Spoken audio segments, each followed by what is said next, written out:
Welcome to Positivity in Action, the podcast where we explore the power of positive psychology in everyday life and during life's toughest moments. I'm your host, Tracy. I run Truly Listening. And as each week, we are going to dive into inspiring stories of how people have used positive psychology to overcome hardship, build resilience, and create meaningful lives. From self compassion, personal growth, and to strength found in community, we're here to shine a light on positive practices that help us rise above the noise of negativity that's in this world. Thank you so much for tuning in. Let's get started. Welcome to the podcast. You've already heard all about it in the intro, but the realism is right here. Cherry is here to discuss what she does, who she is, and kind of how she brings positivity into her everyday and really tries to bring a positive mindset forward. So, Cherry, go ahead, introduce yourself. Well, as Tracy so lovingly said, I'm Cherry. I'm a mum of one very feisty 12-year-old girl. We decided to home educate last year, so we've just finished our first year. And it's been a journey, definitely a journey. My daughter suffers with a lot of anxiety, and it was one of the main reasons why we ended up homeschooling rather than secondary school. And through that and the issues that she's had, I started sort of trying to find ways to help her daily with her anxiety and self-confidence. So I started making her these little worksheets, which she enjoyed doing. And then I had friends going, excuse me, these are good, I want them. So I was like, okay, all right, I'll make a few more and a few more. And now it has turned into a business. So I now do mental health resources for children, young people, and teenagers. We've got worksheets, workbooks. I'm currently working on an ebook, parents' guides. They sort of flow into each other, but it's all from my own experience. So from doing things to help my daughter, I'm now able to help other children. And it was really an opportunity that I didn't see coming. But to be able to use my own creativity and help other people has been a game changer. And there was a lot of conflict. Like, a lot of people didn't like the fact I was going to pull her out of school and try and do it myself, but it's the best decision I've ever made. She's sleeping again, she's happy, she's more connected with herself, and we get to learn in a way that she loves. And I'm learning more and more day by day how, mental health and positive psychology is so vital, especially from young, because now, as a slightly dysfunctional adult, I'm realizing that I should have had a lot more of this when I was younger. And if I had, I'm still very quirky and I always will be, but I think I probably wouldn't have had as many of the sort of mental health bumps in the road that I did have as a teenager if I'd had a lot more positive psychology in the works from young. And that's what I'm trying to instill with my daughter. So I think sometimes you have to turn the negatives that you experienced into positives going forward. And now hopefully, she's talking about things, learning things, and seeing things differently. So now hopefully this incoming terrifying path of, oh gosh, teenage years, they're on their way. Hopefully the road won't be as rocky. Might be like nice tarmac maybe. I wish you luck. With an 18 and a 20-year-old, all I can say is good luck. No, yeah, exactly. I think you and me had kind of the same thoughts around this. I know that's why we've ended up creating Dreamweavers together, is because, I kind of saw what you were doing and what I was doing, and they were so similar that putting that power of both of us behind it and kind of going, it's amazing, come and get some support for your mental health at a young age, and learning how to build resilience, build confidence, and use our strengths is a really, like you said, a base to not hitting those bumps quite as hard when we find them. It really is. It really is. So that's obviously, we could talk about Dreamweavers and childhood youth studies and things like that all day. Believe me, we do. It could take over. Well, it's going to take over a whole different podcast, but that's a secret. Let's talk about today where you've used positive psychology in a place where you might have had hardship or found times tricky, or how have you kind of got through? What have you found has helped you the most? Well, there's so many different things that, I could pull from. There's a lot of stuff I won't probably talk about here because it's just private stuff. No, that's fine. But yeah, you know, we so it was just Lily and I in our house. I separated from Lily's dad when she was 5. That wasn't an easy relationship. Her dad had a stroke when she was 6 weeks old, so I became like a full-time carer and a new mum. And so Lily has grown up being a young carer. It was, you know, it was hard. It was obviously hard for him. It was a lot, but it affects people. Stroke affects people in many different ways, and you know, it created an environment that wasn't good for raising a child in. So we obviously came away, and you know, that was it was difficult. You know, coming away from someone who it wasn't overly nice, but at the same time they relied on you. It's very hard to split those two feelings, because if they need you, but you know it's not good for you being there, you have to make a very difficult decision. So when we came away, we had to sort of start again, but mentally start again. I think like I'd find who I was again, because for 5 years I'd been a full-time carer and a mum, and I wasn't me. And I'm still doing it now, and you know, she's 12 now, and I'm still trying to chisel away and find those bits of myself, but I am finding them now. But yeah, I think it's very much taking things back to basics. I found that with Lily, we used to sit down and I'd say to her, well, what makes you happy? And you know, she'd list all her toys and she'd list all this, and no, really, really go back to it. What makes you happy? And she'd say, oh, spending time with granddad, or watching something with you, or doing this. And I think I've said we need to go right back to basics, and I'm trying to do that myself. Not looking at material objects, not looking at, you know, what can I buy? Not that I've got any money. Today's world. Yeah, but it's not that. It's more, you know, going back to what used to make me happy years ago. Like, what crummy TV shows do I sit and love watching when I need to switch off? What smells do I enjoy? Like, it sounds really silly, but if I'm surrounded by fresh herbs, I'm in such a good mood. No, it doesn't sound silly at all. Filling your life with things that bring you joy is, you know, it's a powerful way to start focusing on them more than the hardships that you're going through. Absolutely. And I say that to Lily, like, if she gets, because she's struggled, you know, we've got many things I think we still have to address. There's lots of things that, you know, we will get her seen to, and a bit more help than what I can give. But you know, it's going back to basics and saying, right, don't get lost in your own spiral of worry and everything. Step out of it. So, you know, at the minute, if she's in a moment, I'll take her completely out of the situation. I'll get her to take her shoes off and stand on the grass, or I'll get her to go and smell her favorite perfume. It's really strange. She's got this little perfume that she really likes, and it makes her really happy. And if she's in this moment of anger, I say, right, step away, go get your perfume and take a big sniff. And it's encouraging breathing, really. But for her, she's thinking about the smell, and it distracts her senses. And I've just noticed my nails are not painted. I'm so sorry. I keep getting flashes of awful nails. I'm so sorry. But yeah, it's I'm doing it myself now. Like, I've got like nice candles that I like, and if I'm feeling overwhelmed, I'll step out of the room that I'm in, I'll light a candle, and it's that senses distraction. And yeah, and I know there's that technique of the, you know, 5 things you can see, or touch, all of those, you go all the way down to 1.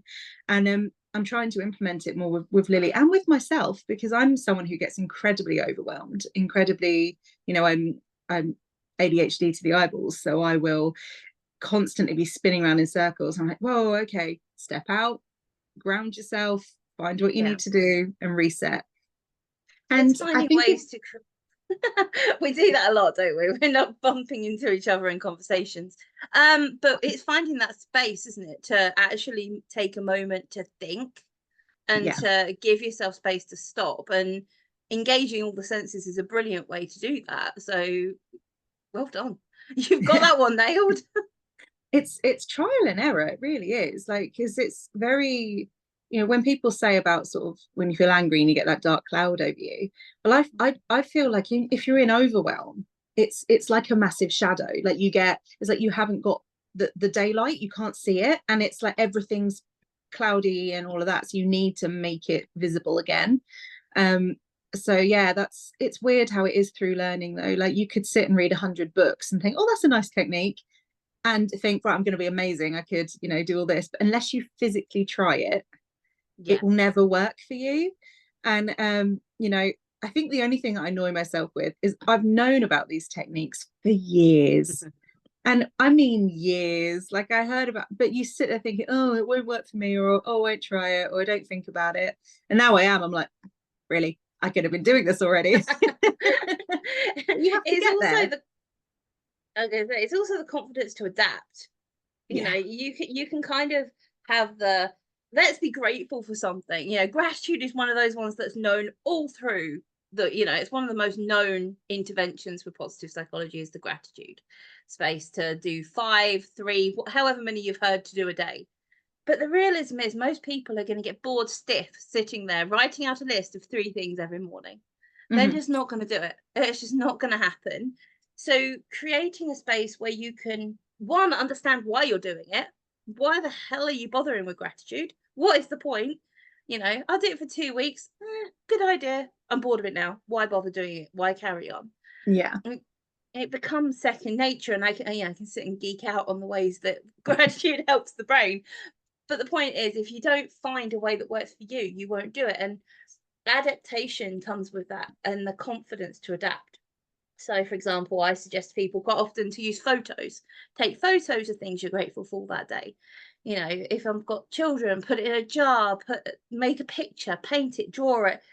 Actually, have some fun with it. Don't just sit and think, "Oh God, I got to do gratitude," because it's not really it's not really the space that's going to make much difference in life. It's how else have you kind of used it? What practical tips have you developed? With gratitude or with positive psychology in general? Whatever way you want to go. I think it's obviously it's quite a dramatic example, but we had quite a major trauma happen near where we live last year, and it was horrific, absolutely horrific, and we've not received any actual um, official help at all, like nothing. And I'm not upset for me, I'm upset for my daughter, because she Yeah. was as big a witness as anyone else. But anyway, it's by the by, it's fine, and I've helped myself. But we've had to enforce positive psychology a lot, actually, weirdly enough, because it could have easily made her incredibly fearful of the world. It was a hugely traumatic event right next door. And she, to begin with, obviously any loud noise, she was, wasn't sleeping. She was, terrified. And then she was also saying, Mum, how can people be like this? How can people do that to other people? Yeah. And we had to really take a step back and look at the world in general. And she loves history. She's like me. She loves anything a little bit sort of grisly and gory from history, and she loves that. But we actually went back and we looked at real life examples of nasty people in the world, lovely people in the world. And then we looked in general now, and we said, look, negativity and positivity are the other end of the seesaw. You have to look at it as a seesaw. You can't just have one end, otherwise the seesaw doesn't work. And it's the same as everything. You've got darkness and light, you've got good and bad, you've got all of that. And I said, that's how the world works. You have to have both.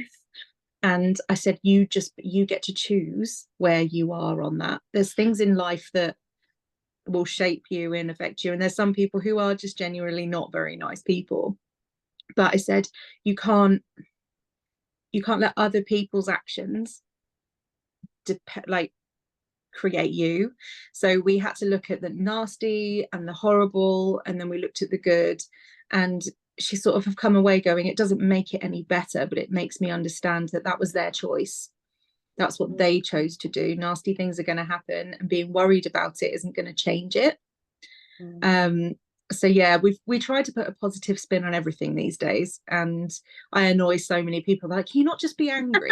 Can you not just be angry at someone and hate them? And I'm like, no, I can't. I said, I've got to find some sort of silver lining, otherwise I think I'll crumble into dust. I don't know. So yeah, yeah. I think sometimes it's a lot of energy to try and find the bad things in life. when you get more used to looking for the good and the gratitude and the joy and all that, it actually makes it hard work to be grumpy. Yeah. Don't get me wrong, have grumpy days, have grumpy moments. It's not, definitely have those. But I had a similar story this morning. I went to the doctor's and the nurse was like, "You're the first person in here that isn't grumpy." I'm like, "God, being grumpy takes way too much energy. Why would I want to waste my time?" And that was it. I had a new fan before I left. She was I'd made her day because she just hadn't been treated like a human this morning. Oh, She hadn't had anyone who'd been nice to her or treated her like a person. And I'm like, why waste your time? Why waste your mm, energy being that way? It doesn't yeah. take any more energy to be kind. And don't get me wrong, I can complain just as much as anybody. I'm fully capable of complaining. But there's no point in doing it all the time because it's not going to get you anywhere. No, I end up feeling worse because I am such a people pleaser that if I'm Mm. grumpy, if I even snap once, I spend the rest of the day feeling horrific about myself, going, "Oh my God, they're gonna think I'm this awful monster." Like, everyone's entitled to be a bit grumpy, but it's yeah, I try and put a positive spin on stuff because in the end, life is too short. Like, I've been told so many times when people, "Wow, you smile a lot." I'm like, "Oh, sorry." Yes, I grin probably maniacally at a lot of people because it's just my go-to expression. I grin at everyone. I had a boss once who I didn't actually know he was the big boss of the company. I just started and I was on reception. Biggest grin. He was like, "Goodness me, you smile a lot." And I was like, "Oh, sorry, is that bad?" He goes, "No, I've just never known a receptionist to smile that much." And then when he left, it turns out he was like the massive CEO of this like billion company. And I was like, "Great," just grinned at him. Well done. But That I'd prefer to come up against somebody who has, smile than mm, I have to avoid eye contact because those people are going to bite my head off. Like, it's no point. I don't get it. It takes up too much energy to be grumpy. it really does. I think also if you're grumpy, you also miss the fact that everything's kind of a lesson and a teaching, which can help process so much. Oh If you've yeah, had a difficult time or a hardship, or trying to find the lessons in that can make such a difference to the way we process it, yeah, that you can't go backwards and change it. So you can at least learn from it instead. You know, as much as you wish you could go backwards and change things, it's just not physically possible. We're not there yet. One no, day, maybe. maybe. Oh dear. There was one last thing I wanted to pick your brain on. I Sure. know we've spoke a lot about self-compassion and that. If you could just share your most, what works for you. How do you take the time to have self-compassion and self-love in your life? It's my Well, favorite topic, as you know. yeah. Well, as you well know, is something that I'm currently working on. Like I'm not. I don't switch off. I don't take time, and I'm very pouring from empty cup sort of person. But I am working on it. I've made the massive decision to step away from one of my I'd say it's like a lifelong passion that turned into like a hobby business, but I've made a big decision to step away from that from the next year. It hasn't brought me joy for a long time, and I've decided I can't put other people's needs before my own sometimes. And providing a service for people that I'll keep on a couple of people because I love it, but at the minute it's causing me more pressure and stress than anything else. So I've contacted my sort of close people to say, look, still keep doing stuff for you, but no one else. And then I'm going to announce it later on. But it was weird. Even making the decision has taken a big weight off because I know that I'm going to have time going forward to really focus on what I'm passionate about. And I'm really looking forward to that because I've on off, every other year, I'm like, well, maybe I'll stop, maybe I won't. And then I end up taking more stuff on. But this time I think it's pretty concrete and I'm quite proud of that. So I know that's a big thing, but I'm starting to try and I've started reading again. I haven't read in years. But then again, this is very me. I haven't read in a year and then I read 2 novels last weekend. I think I've got to Mhm. try and space it out. Yeah, and the same with reading. I could literally read a book or two a day. It's a dangerous pastime. Um, Yeah. that is absolutely brilliant to hear. I know that our listeners cannot actually see the happy dance I was doing because the recording only focuses on who's talking. But I was happily doing a happy dance for you because I'm just so glad that you're taking the time to put those boundaries in and really change and do what you love instead of what you think you should do because other people want you to do it. Yeah. So woo! I was doing a happy dance for you in the background, really distracting you, which is, you know, great. Not at all. I'm always distracting myself anyway, so it's nice that someone else is doing it. Right. So what is your favorite podcast, apart from this one, obviously, book, thing that people can go out there and find that would really help them? And then we are going to sign off. Oh, see, this is where it's trouble because the podcasts I watch are all about crime, so I'm not going to tell people those. It's kind of off topic. It's really strange. So I'm not religious, but there's one book that I read as a teenager and I need to read again because it gives you a view on life. And I would tell anyone, it's called The 5 People You Meet in Heaven by Mitch Albom. And I would recommend that to anybody. It was eye-opening. And it's not about religion, it's not about heaven, but it's about how you impact people when you are alive, whether you realize it or not.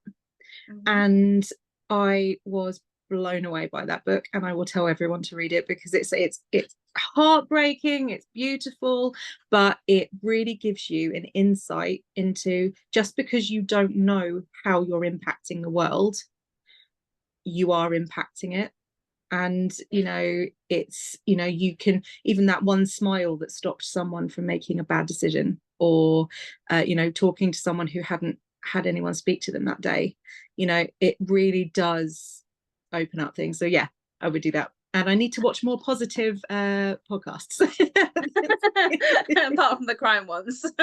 Yeah. I'm not sure they kind of fit in the bill. Yeah, I know. But I'm not going to tell anyone to watch those. Right, so that is us all wrapping up. Thank you for joining us today. I really do appreciate it. Anytime. If you want to reach out to Cherry to find out more about what she does, all her links and details will be in the description. Just hope you enjoyed today's episode, and don't forget to subscribe, leave a review, chat to us, tell us what you love in this world, and we will see you later.